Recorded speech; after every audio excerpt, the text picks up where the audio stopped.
Good morning aspirants, welcome to banking नगरी। This is Vaibhav Saini, assistant manager in State Bank of India.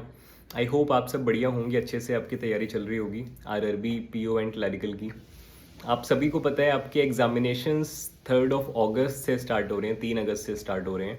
और अगर हम आज से कंपेयर करें तो अराउंड अराउंड 20 डेज़ आपके पास हैं।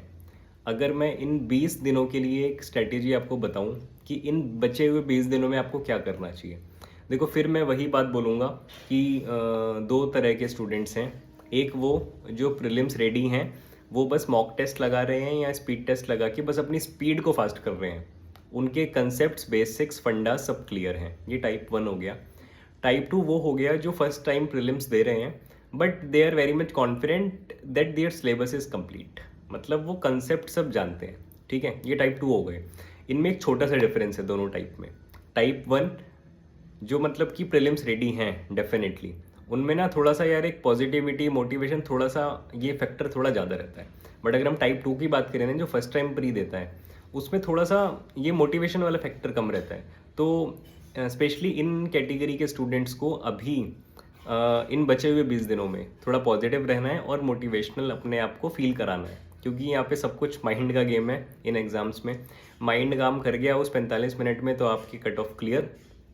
माइंड ने धोखा दे दिया तो आप फिर प्रॉब्लम हो जाएगी। तो सब कुछ माइंड का गेम है। ठीक है, तो अपने आप को पॉजिटिव फील कराना है। ठीक है, अब देखो आगे चलते हैं। मैं 2-3 चीज़ें वो बताता हूँ। सबसे पहले आपको ये एनालाइज करना है कि कट ऑफ आपकी पर्टिकुलर स्टेट से कितनी लास्ट ईयर गई थी। उस कट ऑफ के अकॉर्डिंग आपको इस बार का लेके चलना है कि उतनी तो जानी ही जानी है। उसको आप बेंच मार्क मान के आप उसको लेके चल सकते हो। ठीक है, तो उतने तो आपको करने ही करने हैं। अब उसी हिसाब से फिर आप आज की डेट में मॉक टेस्ट में अपने अटेम्प्ट्स को बढ़ाओ। ठीक है, पहली बात तो ये हो गई। मतलब उससे कम तो चलेगा ही नहीं। अगर मान के चलो 75 कट ऑफ गई है आपकी स्टेट की लास्ट ईयर 80 में से, तो इस बार मान के चलो 75 ही जा रही है और 75 से प्लस आपको एटलीस्ट अटेम्प्ट करके 100% एक्यूरेसी से अटेम्प्ट करने हैं।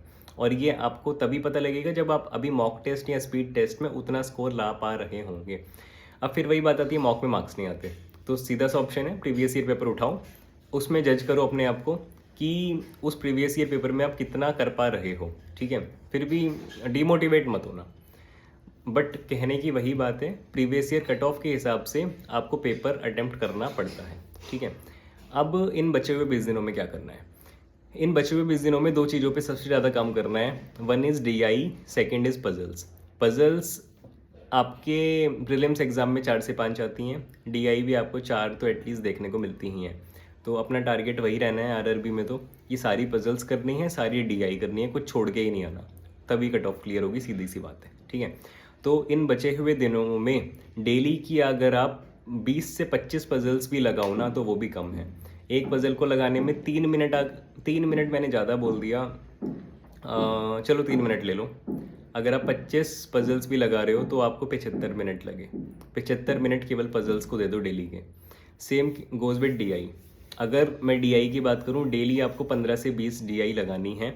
अब देखो डीआई में क्या होता है, मैं नहीं कह रहा कि अगर एक डीआई के 5 क्वेश्चंस हैं तो प्रैक्टिस करते हुए आपको 5 सॉल्व करने हैं। आप बस ये एनालाइज कर लो कि जो डीआई है उसको एक्सट्रैक्ट करके मैं समझ पा रहा हूँ, और क्वेश्चंस को एक बार ऊपर ऊपर मोटा मोटा पढ़ लो बस कि उसमें क्या पूछ रहा है। ठीक है, सिंपल। ये चीज़ें तो डेली की मैंने बोला 20 से 25 आपको पजल्स करनी है और 15 से 20 आप डीआई कर लो इन बचे हुए 20 दिन में।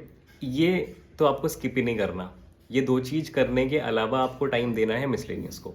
मिसलेनियस में क्या करना है, उसमें आपको अपने साथ खेलना है। किस तरीके से मैं बताता हूँ। मान के चलो एक सिलोगिज्म का क्वेश्चन है, आप वेन डायग्राम बना के सॉल्व करते हो। मान के चलो आपको उसमें 20 सेकंड लग रहे हैं एक क्वेश्चन को सॉल्व करने में, तो अपने आप को चैलेंज दो कि तुझे ये 20 में नहीं, तुझे 10 में करना है। जितनी फास्ट कर सकते हो ना, जितनी फास्ट आप पेन चला सकते हो, लिख सकते हो, पढ़ सकते हो, रीड कर सकते हो, उतनी फास्ट अपने आप को चैलेंज दे के देखो। ठीक है, तो you will feel after 20 days ना, आप जो चीज़ आज 10 सेकंड में कर पा रहे हो ना, उसमें आप कहीं ना कहीं 3 या 4 सेकंड बचा लोगे। ये एट द एंड ही होता है, जब एग्ज़ाम बिल्कुल सिर पे होता है ना, ये चीज़ तभी अपनानी होती है। इसलिए मैंने आज से पहले कभी बताई भी नहीं है और मैं भी ऐसे ही करता था। ठीक है। ठीक है, क्योंकि इस फेज़ में ना जब ये 15-20 दिन बच रहे होते हैं तो आपका माइंड ऑटोमेटिकली आपसे कह रहा होता है कि पढ़ ले पढ़ ले पढ़ ले, तो वो कहीं और ही मतलब आपके पीछे लगा हुआ होता है कि अ, समझ पा रहे होंगे, क्योंकि आपको भी पता है कि कट ऑफ क्लियर करनी है, आपके माइंड को भी पता है, तो दोनों आप एक ही डायरेक्शन में काम करेंगे तो बेटर रहेगा। तो वही बात 20 से 25 पजल्स, 10 से 15 डीआई। इसके बाद जो मिसलेनियस पोर्शन बचा, चाहे अरिथमेटिक अरिथमेटिक को अभी अलग रख दो, चाहे आपकी नंबर सीरीज हो, चाहे सिंप्लीफिकेशन हो, चाहे अप्रॉक्सीमेशन हो। अगर एक क्वेश्चन 10 सेकंड में कर पा रहे हो अभी सिंप्लीफिकेशन का, ट्राई करो 5 सेकंड में करो। 5 सेकंड में नहीं हो रहा तो 10 की जगह उसको 8 में भी करोगे ना, तो ऐसे 2 सेकंड जो आपके बचेंगे, वो 2 सेकंड सारे मिला मिला के ना आपके 1 से 2 मिनट हो जाएंगे पूरे पेपर के। और आपको आराम से पता है उस 1 से 2 मिनट में आप 1 से 2 अरिथमेटिक के क्वेश्चन कर सकते हो। तो जितना छोटा छोटा टाइम आप बचा लोगे ना, वो जुड़ के 1 से 2 मिनट बन जाएगा, और उस 1 से 2 मिनट में आप 1 से 2 मार्क्स लेके आ सकते हो। और आपको बहुत अच्छे से पता होगा कि कट ऑफ 0.1 मार्क्स से भी रुकती है। मेरे काफ़ी फ्रेंड्स का मेंस रुका था, 2-3 का तो मुझे खुद का पता है मेरे फ्रेंड्स का कि 0.5 मार्क्स, 0.25 मार्क्स, मेंस नहीं हुआ क्लियर। तो एक एक मार्क्स की वैल्यू है, आपको उस पर काम करना है।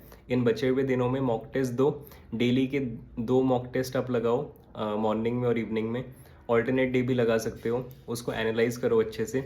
जो क्वेश्चन नहीं बने उनको सॉल्व करके देखो क्यों नहीं बने। कोई ऐसा कंसेप्ट तो नहीं है जो बिल्कुल ही एक्स्ट्रा ऑर्डिनरी डाल दिया मॉक में जो अब तक पूछा ही नहीं, उसको तो एक तरफ ही रख दो, करने की नीड ही नहीं है, क्योंकि वो बिल्कुल इररेलेवेंट है। बट अगर कुछ ऐसा है जो कंसेप्ट आपके एग्जाम्स में आता है फिर भी आपसे नहीं बना, तो उस पर फिर जोर लगाओ कि क्यों नहीं बना। ठीक है, ये बात मॉक टेस्ट की हो गई। सेकेंडरी थिंग, डेली आपको sufficient amount of time puzzles को और डीआई को देना है, ताकि रियल एग्जाम में मिनिमम अमाउंट ऑफ टाइम में आप पजल्स को सॉल्व कर पाओ और 100% एक्यूरेसी के साथ कर पाओ। फिर इसके बाद मिसलेनियस आती है। मिसलेनियस में देखो आपके कंसेप्ट अभी सब क्लियर होंगे, आपको बस एनहांस करना है, अपने आप को नरिश करना है, और जहाँ लग रहे थे 10 सेकंड वहाँ लगाने हैं आपको 7 से 8 सेकंड। तो वही छोटे छोटा टाइम इकट्ठा करके बड़ा टाइम बन जाएगा, 1 से 2 मिनट बचेगा एग्ज़ाम में आपका इस तरीके से। ठीक है, तो ये रही बात अभी केवल आरआरबी की। एक मैं सेपरेट वीडियो भी बनाऊंगा आईबीपीएस क्लैरिकल के लिए और आरआरबी पीओ मेंस के लिए। और एक चीज़ और यार, जो अभी मेंस की तैयारी कर रहे हैं ना, वो अभी मेंस बंद कर दें। अगर करनी है तो 5 दिन और कर लें, बट लास्ट के जो आपके 15 दिन बचेंगे उस 15 दिन में केवल और केवल प्रीलिम्स को आपको फोकस करना है। मेंस बिल्कुल एक तरफ रख दो, केवल प्री को फोकस करना है। ठीक है ना। बाकी बीच में थोड़ा सा अभी लास्ट 1 वीक से मैं थोड़ा स्केड्यूल मेरा बिजी था, तो मैं आपसे कनेक्ट नहीं हो पा रहा था। तो बाकी मैं वीडियोस अब कॉन्टिन्यूस लाऊंगा। ठीक है, आईबीपीएस क्लैरिकल के लिए भी और आरआरबी पीओ मेंस के लिए भी। बाकी आप सब्सक्राइब कर लें चैनल, टेलीग्राम चैनल का लिंक आपको डिस्क्रिप्शन में मिलेगा, उसको ज्वाइन कर लें। और इस पर्टिकुलर मूवमेंट में ना अफवाहों से दूर रहें, नेगेटिविटी से दूर रहें। ऐसे जहाँ से कुछ कोई आपसे ऐसा बोलता है कि बहुत डिफिकल्ट है ये वो, कट ऑफ इतनी जाती है, उन लोगों से दूर रहें। ठीक है, सब माइंड का गेम है। माइंड को बोल दिया कि क्लियर होगा तो हो जाएगा, अगर माइंड को डरा दिया तो क्लियर नहीं होगा। ठीक है, तब तक के लिए आप सब्सक्राइब कर लें, शेयर कर दें, चैनल ज्वाइन कर लें टेलीग्राम चैनल, और बस कनेक्टेड रहें। Bye bye, have a good day.